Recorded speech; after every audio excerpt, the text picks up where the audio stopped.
Difficile pour Antoine Paloukou de trouver les mots. Ces tombes sont celles de ses frères, ses sœurs et ses amis.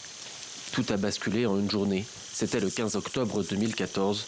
Ce jour-là, il était en train de cultiver son champ de cacao quand les rebelles ADF sont arrivés, ne leur laissant aucune chance. Je suis l'un des seuls rescapés qui a vécu le massacre du 15 octobre 2014.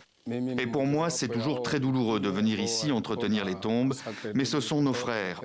On ne peut pas les oublier.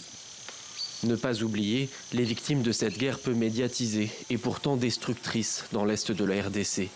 Depuis plusieurs années, les forces armées congolaises y affrontent les ADF, des rebelles d'origine ougandaise régulièrement accusés de massacres. Les autorités ont tenté de stabiliser la région pour le moment sans succès. La situation continue de dégénérer à tel point que Kinshasa a décidé de s'allier avec l'Ouganda voisin pour mener des opérations militaires conjointes sur son territoire.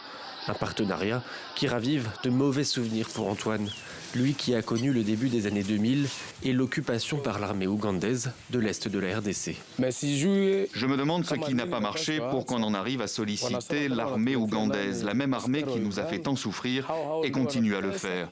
Le président a instauré l'état de siège de sa propre volonté depuis le mois de mai, ici, mais sur le terrain, nous n'en voyons pas les résultats. Au sein de la population, ces opérations militaires avec le voisin ougandais divisent. Mais les autorités se veulent avant tout pragmatiques. La motivation, elle est existentielle. Les EDF Nalo, comme groupe armé étranger qui équipe aujourd'hui le Nord Kivu et l'Ituri, est une menace commune pour Congo et Ouganda.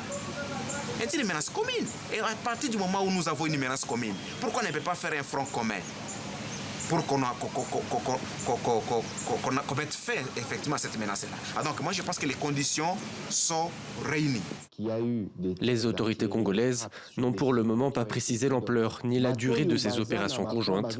Le porte-parole de l'armée a précisé que ces informations étaient classées secret défense.